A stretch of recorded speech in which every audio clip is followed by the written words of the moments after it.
सावरगाव तांडा शिवारातील विहिरीत विवाहितेचा संशयास्पद मृतदेह आढळला। पती व सासऱ्याच्या मंडळीवर गुन्हा दाखल करण्याच्या मागणीसाठी माहेरच्या नातेवाईकांनी तब्बल 12 तास ठिय्या मांडला।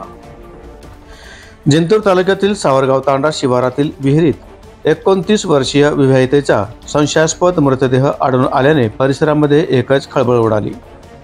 शनिवारी 5 जुलै रोजी सकाळी 8 वाजता सदरील घटना उघडकीस आली।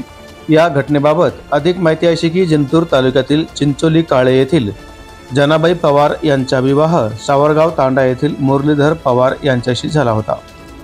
या जोडप्याला एक मुलगा व एक मुलगी असे 2 अपत्य आहेत। शनिवारी सकाळी जनाबाई पवार यांचा मृतदेह संशयास्पदरित्या विहिरीमध्ये आढळून आला। घटनेची माहिती मिळताच पोलिसांनी घटनास्थळी धाव घेत घटनेचा पंचनामा करून मृतदेह उत्तरीय तपासणीसाठी जिंतूर येथील ग्रामीण रुग्णालयामध्ये पाठवला। दरम्यान जनाबाई यांचे माहेरील नातेवाईक मोठ्या संख्येने जिंतूर ग्रामीण रुग्णालयामध्ये दाखल झाले। नातेवाईकांनी सासरच्या मंडळीवर आरोप केला, त्यामुळे ग्रामीण रुग्णालयामध्ये तणावाचे वातावरण निर्माण झाले होते।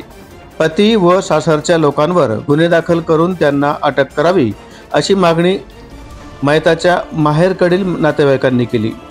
आरोपींना अटक होईपर्यंत शवविच्छेदन होऊ देणार नाही असा पवित्रा नातेवाईकांनी घेतल्याने ग्रामीण रुग्णालय परिसरामध्ये तणावाचे वातावरण निर्माण झाले होते।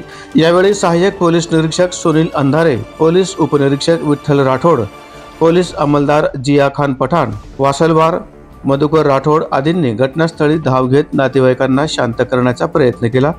सकाळी 10 ते सायंकाळी 10 वाजेपर्यंत नातेवाईक ठाण मांडून बसले होते। सदरील घटनेचा अधिक तपास पोलीस करत आहेत। जालना आंदोलन न्यूजसाठी परभणी जिल्हा प्रतिनिधी शेख अहमद यांची रिपोर्ट।